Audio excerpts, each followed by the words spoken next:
We are going to read the word of the Lord together.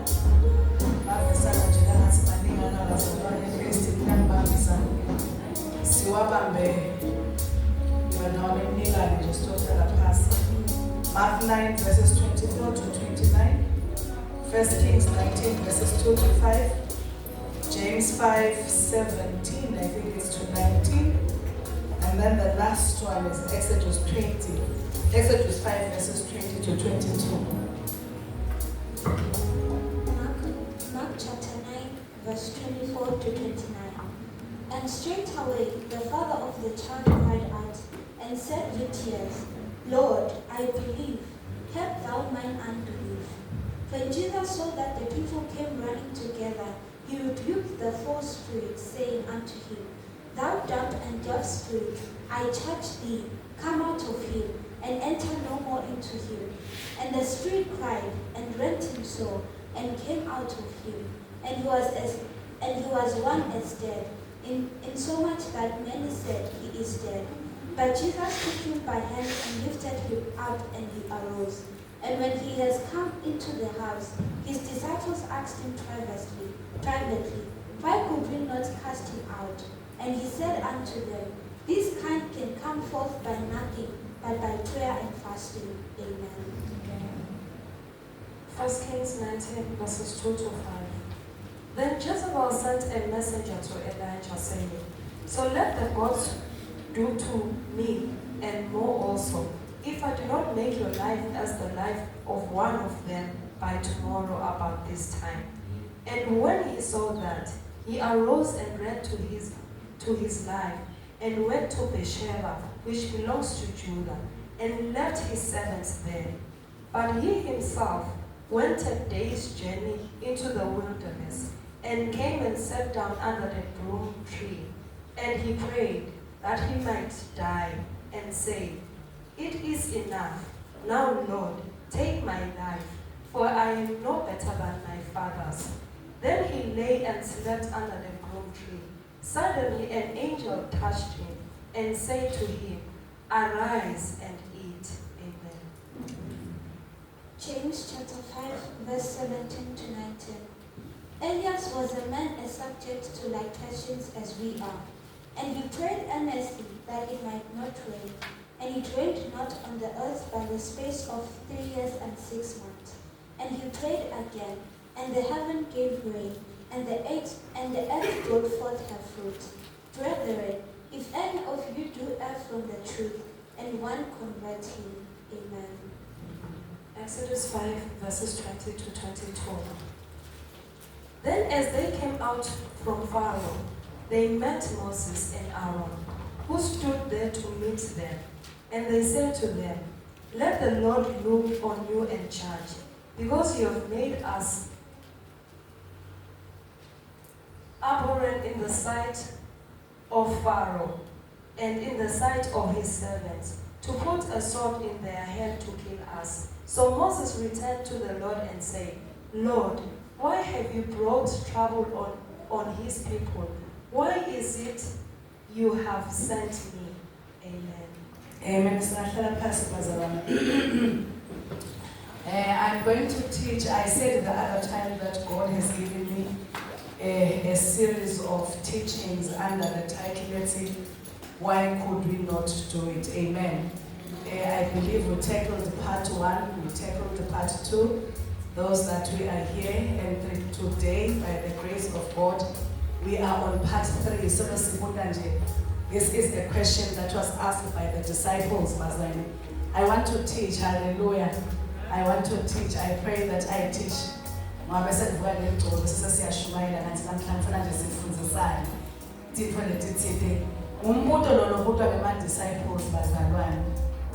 could we not do it? But the side title of the message that I have for us now, it is because you are human. Amen. Why could we not do it? Then it is because we are human.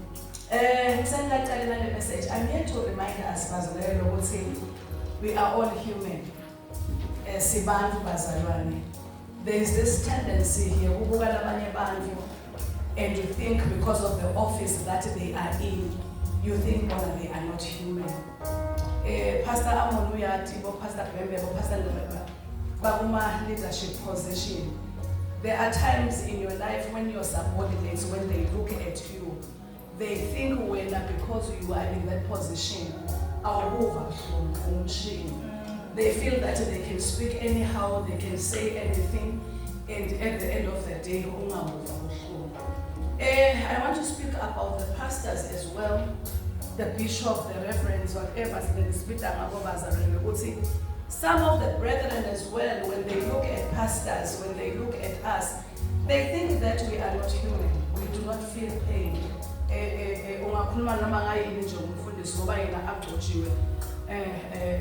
It's okay. I'm here to remind us,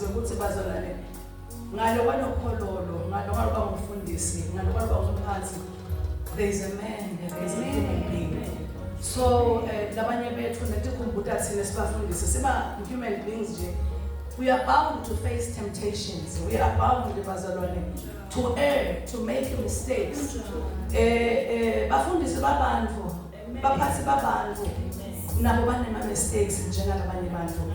We are very forgiving when it comes to a brethren, but very, very hard to a man of God that errs on the altar. So I'm here, it is because you are human. There are things that happen to you,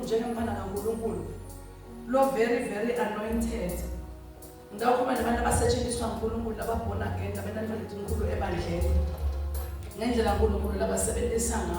here to talk about people that are used by God to preach the word of God. It could be you are singing praise team, we are to prophesy. We are to do great and mighty things like the pastors of this ministry. No matter how anointed you are, no matter how God is using you mightily, no matter the miracles that God is doing through your life, you are still dust, made from clay, a vessel of earthen clay. But because of that, somewhere along the line, you are bound to fail. Somewhere along the line, as a child of God, you are bound to fall. Somewhere along the line, you are bound to face any hardships.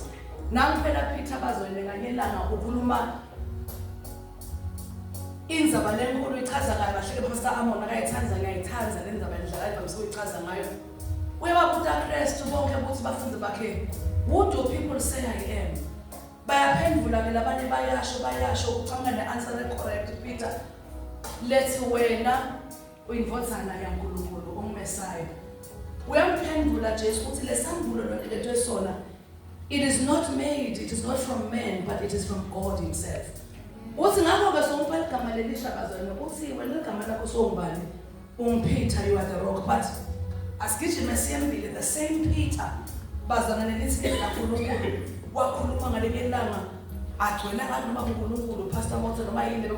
confidence. When Jesus was just about to be crucified, you are going to betray him. But for me, I will not. The same Peter, the Bible says, when it was at the Shuba, it is the same Peter that left behind us. It's the same Peter. What is it that we the same Peter, what's when I saw Peter because we are at the water? Leave the Bulu, this was shown to Tim Slamba, what's Angmati.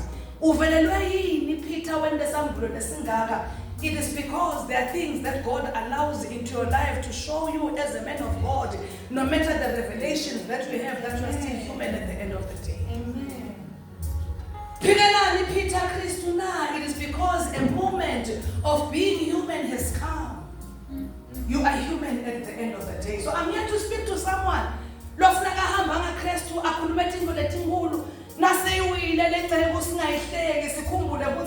A moment of weakness, a moment of being a human being. Amen.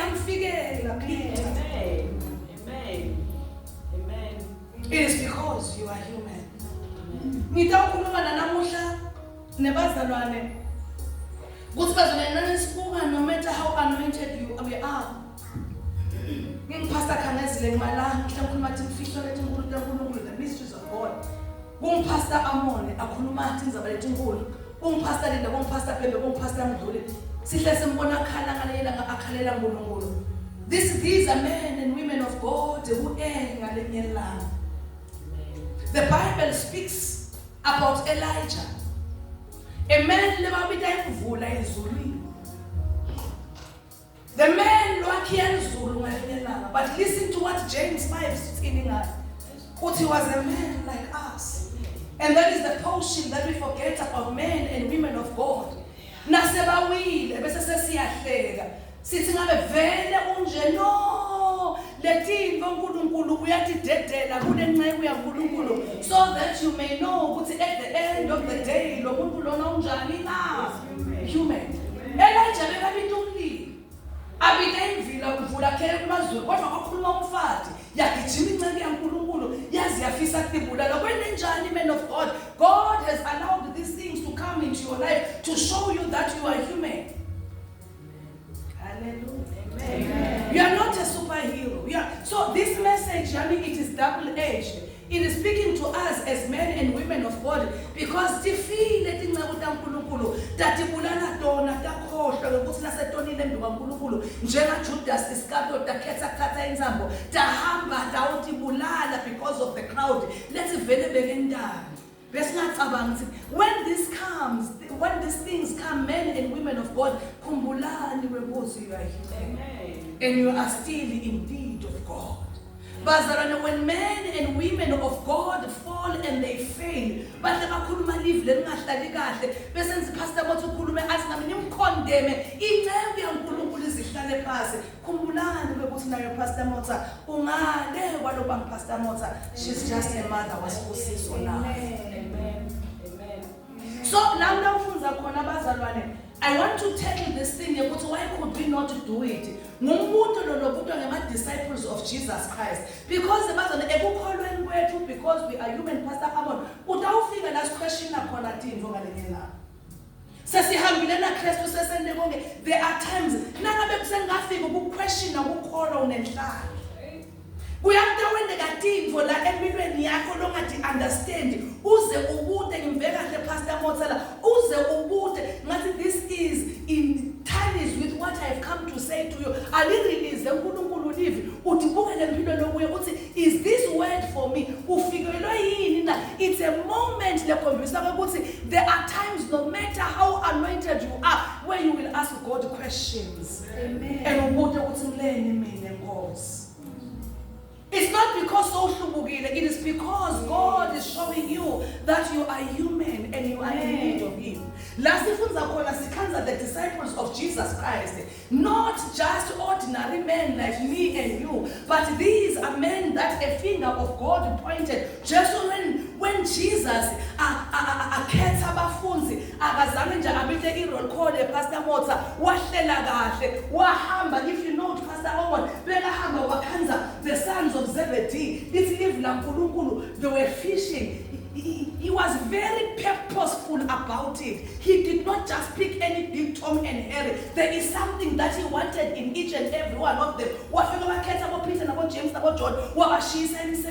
When he pointed at them, he was not just picking ordinary human beings, but he was picking men that are anointed to take over from him. Amen. And Jesus believed that these are people that were going to take over from him. At some point in time, he anointed them with power. But even the demons listen to us. Highly anointed men of God. These are men. He would tell the masses, he would speak to the masses in parables. But when it came to the 12, he would speak to them clearly.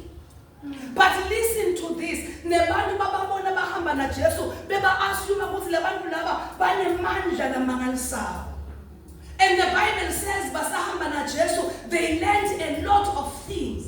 Beba bo Jeswana ngasho njalo. But came ngelinye ilanga lithi live la uNkulunkulu uJesu asenthabeni ayawuba transfigured basele the rest disciples kwaqhumuka indvodza ya-attracta a crowd ita nemfana ngiyengithi it was a very weak demon lelingeva lelingakhulumi a demon of epilepsy. The Bible says iyeta lendvodza I believe ukuthi yayitiswa because yayilethemba ye-Pastor Motsa kwekuthi lokho kwentiwa ngu-Pastor Victor McDonald laba batawukwenda. And the Bible says bayimletha lo mfana abathi ema-disciples ngegama likaJesu ngegama likaJesu ngegama likaJesu lathu ngoba there are times as a child of God when you pray and directly the opposite of what you are praying for happens. Ugotshiwe unemandla Pastor Ambo ubathapita ngegama likaJesu kungenteke. What do you do as a child of God when such happens? And the Bible says even the scribes started to argue with them. I can only imagine the conversation. Pastor was a student demon last sing 12. Says Pastor Amon now is Pastor Amon just split whole and demon. Zama Pastor Motsa Sema Kalabazona. Let it.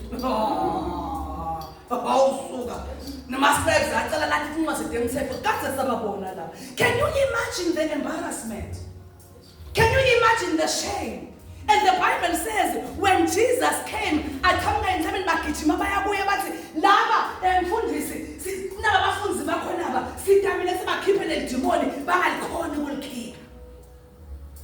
the Bible says, you call the disciples. Why could we not do it? What is this part of the scripture showing us? It is showing us, we will get to a point, Pastor Motsa, where we are confused. Anointed as we are, chosen as we are, but Pastor Motsa, Pastor Amon, see me confused. People come to answers to us, but there are times when things are going to be tough to Pastor Motsa. But you are questioning so call your way. Now sibe embarrassed, sibe uncomfortable. Sisuke sifake imisila ekhathi elokhazaleni sihlazekile. What has that moment come to do? The moment yel demon, what does it come to do? It has come to show you that you are human as well. It has come to show you lokuthi nawe kukhona tintfo leti kwehlulako.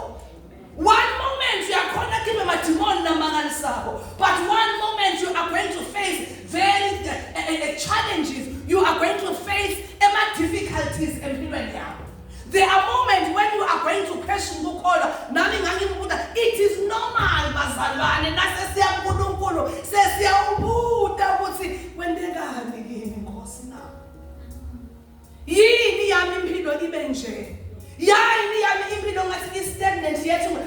Because when Pastor Motsa or you're fornicated, just for a second to show you that you are human, to show you that you face difficulties, to show you that you face confusion, to show you what's when you are a man that is in need of God. Now, but often eating with them, the Messiah visiting them. But the Bible says, what figure a time when Lazarus got sick? Lazarus, the one whom you love. How do you get sick? How do you die?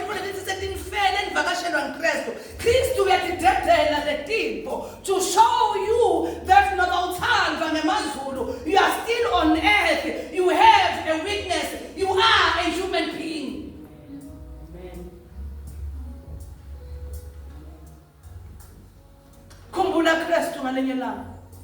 I want us to look at the life of Christ just to show you that you are human, highly anointed.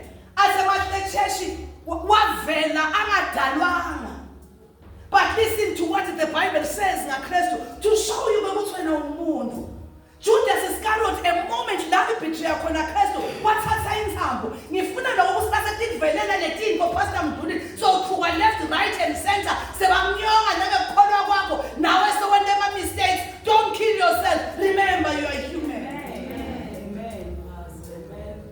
human. Asiphunyekela nathi emanga. Kuyasiphunyekela nathi butsotsi. Phunyuka nje imanga yaNkulunkulu mangane sisengenteni. It's just a reminder that you are nothing but a human being. Sethe Pastor Amon ekhaya kumele igama lelibi. Usasuhle kufanele igama belibuya. You are human. Now Christ ngalenye ilanga, the Bible says he was led of the devil to the wilderness where he was tempted. Who would expect Christ to be tempted? The Bible says for 40 days and 40 nights, Sakadebeka dilishana yasehlane. Highly anointed, uyaphi Christ ehlane, uyawuzivulela indlela yekusikhombisa sibantwana bakaNkulunkulu kwekuthi nathi sitawungena ehlane, nathi sitawulingwa leni na sibantfu. Wamnika ngakho konke Satan. And the Bible says, after satingekile ngaye sicethile ngaye, the Bible says he was hungry. Ulambelani Jesu sinkwa sekuphila na. Ulambelani Jesu wadalwa velwa ungendiwanga. Nkulunkulu uyasikhombisa kwekuthi Jesus Christ was a human being. Amen. Uma ke Jesu bekamuntu kangakanani wena. Don't condemn yourself. When such things happen to you. Now when also umuntu yakhona ukuthi kodwa Nkosi ngahlala ehlane kangaka, ngase ngigula kangaka, ngase ngilingwa kangaka, bakuda bafunzi. The question, the answer is you are still human. Wafa Lazarus. And the Bible says when Jesus got to the tomb of Lazarus, he wept. Sifunzi sile Pastor P. On Wednesday. Now Jesus akhala, Pastor Mdluli.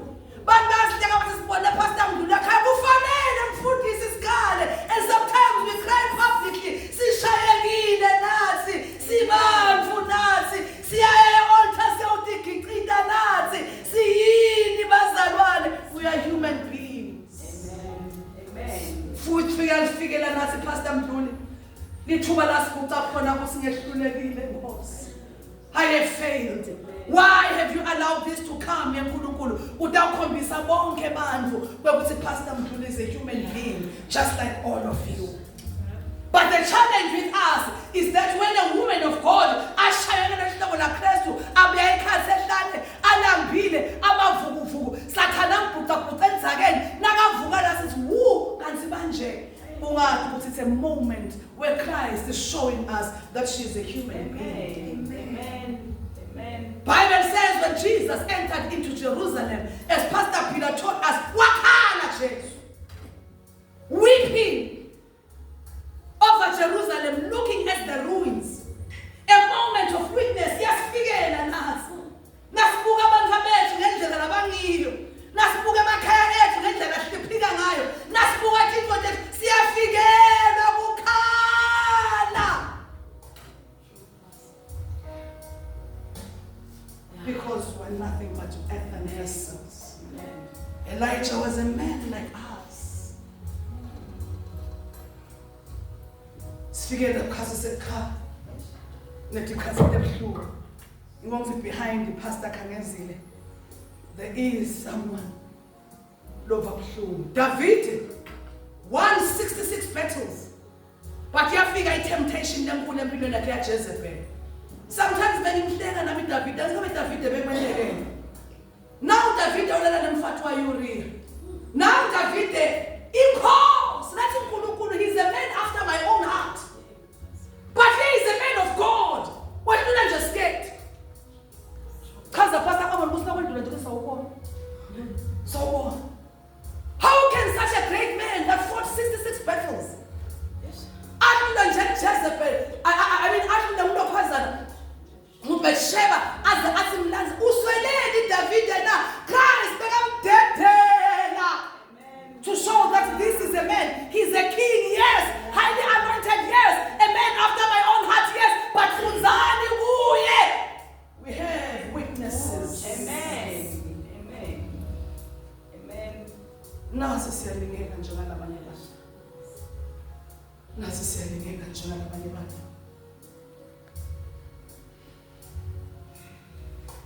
Nangiphitha hamba tuke manje ngalinye la ngisho njalo live kaNkulunkulu. Uthi Jesu wodwa. Sibitiwe Pastor Motsa futhi ulivamba balo lwethu. But itawuvuka tivumvumu. Nasi siqala njengalabanye abantu. When you see us sinking, because ngalelanga we sink Pastor Motsa uve kahle sangihamba kahle la kamoya konke kahle. Nalombithi uve kahle ukuthi ngibithe ngalelanga we go back Pastor Motsa siyawubuta simbithe mbamba inenkulunkulu. It is when things become turbulent in our lives, when there are storms that are corner just across us, until they come, simbona, sisi siyabuye, uvuke tivumvumu, and we begin to sing. Nasi sihamba tuke mandi, sibitiwe kanje, but siyativa tihlunga tivumvumu, Pastor Motsa siyatibona, asikavaba imehlo. Siyatibona. They affect us. That's when we become afraid. And the Bible says he began to sink. A man of God, Andrew Womack. Ngiyamthanza kakhulu. Ngiyamlalela uthi Andrew Womack ngalenye wagcwele ane crusade. Let's say mfowethu phela Andrew Womack. Akusina lehlobo loshumayela njengathi lo luthi demon come out. Let's see who is blind here. I'm seeing it. Eyes be open. That's the kind of man he is. Uthi they were so filled. Uthi then yena agcwele mandla. Uthi went for this crippled man. Uthi agcwele the wheelchair. Uthi I came to him. I said in the name of Jesus. Yeah, involved. Who's going to say? In the name of Jesus, stand up. Who's going to say, Jesus, get up. Uzi, he did not get up. Uzi, I was so embarrassed. Now I've come to give this solution. Because when such things begin to happen in your life, when you are at a moment of weakness, what do you do as a child of God? The Bible says, after the disciples, they went back to Jesus. And they asked, Ngosi, why could we not do it? Last time, Pastor Motsa says, when temptations, izulu nonya silwesa bega ngizwa namazolwa le makhulu efisa Nkosi yami efisa mhlali thuma lizulu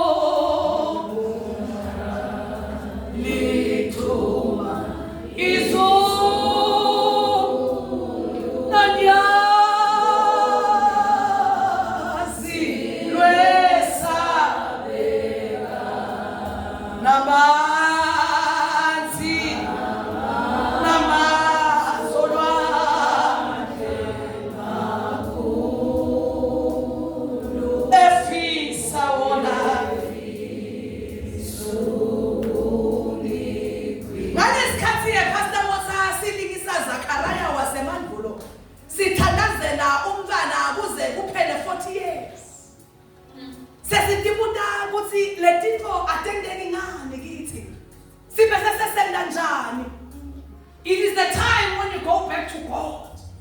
The Bible says when it was private,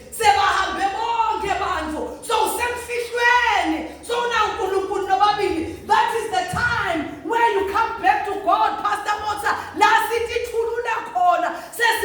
that's why couldn't I do it, oh God? When the times of weaknesses come in your life,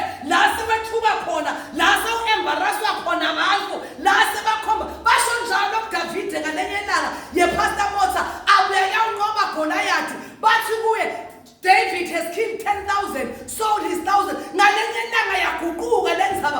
Why is this the same David?